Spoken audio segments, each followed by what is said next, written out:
Watch, Paul Ryan just betrayed America. And here's the proof. Paul Ryan insisted that President Trump needs to keep Deferred Action for Childhood Arrivals, DACA. He thinks Congress should step in and fix it.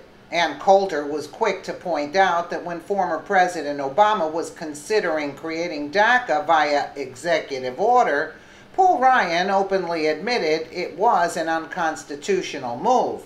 While on the air with Sean Hannity, Ryan said that if Obama used executive action to make DACA, he will put millions of people in legal limbo, poison the well for Congress, and do something that's so blatantly unconstitutional.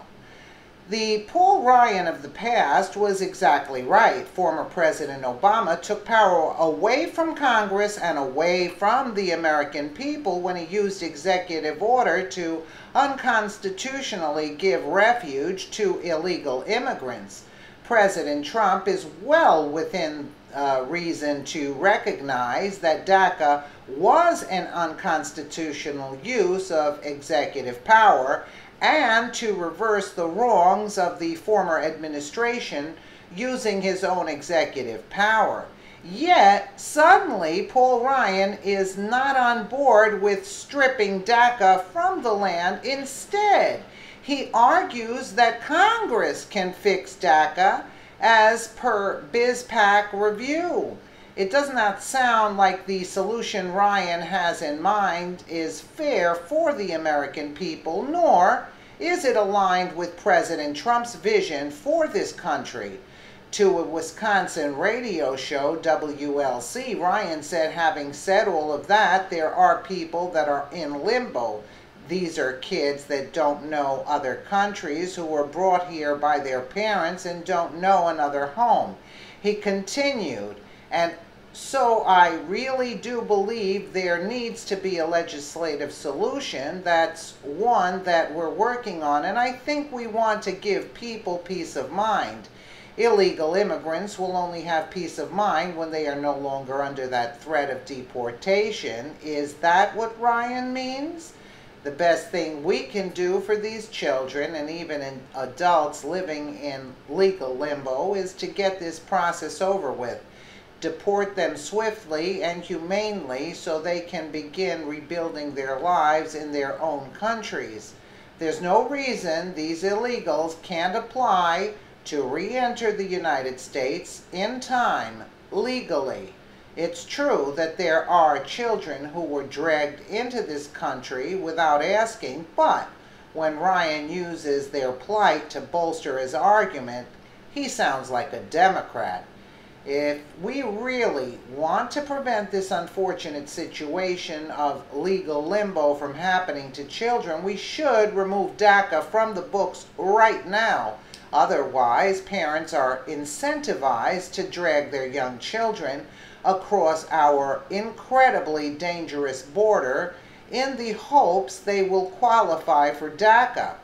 This is the real tragedy that bleeding hearts, Ryan included, should be crying over. Paul Ryan initially disagreed with Obama's DACA order, but now doesn't feel Trump should reverse it. Does Trump have the right to reverse an Obama executive order? I would say so.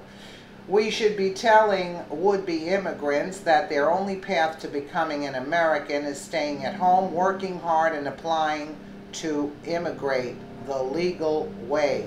The executive branch made the mess, so the executive branch can clean it up.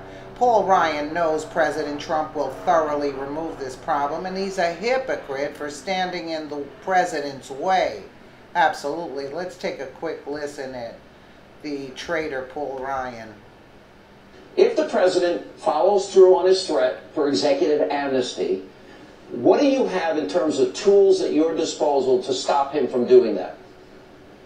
Well, first of all, it's unconstitutional. So we're already going through the court system on other unconstitutional executive orders that he has worked on, and we would add this to the file. Second of all, if we can get the power of the purse, we will explore every option we can to exercise that power of the purse to get this executive to honor the Constitution.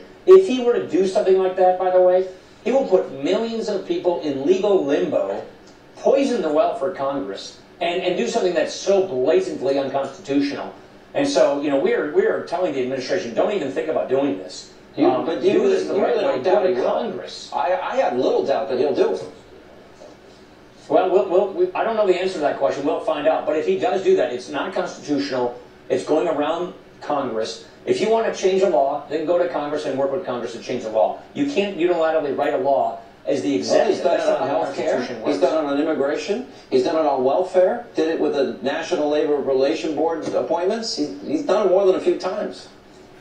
It's one of the reasons why we're taking him to court as well. This is why the House of Representatives have voted to take him to court to litigate that. But more importantly, because we don't have the Senate, we don't have the power of the purse, we would like to be able to exercise the power of the purse more effectively. And if we get the Senate, we can do that. All right, Congressman.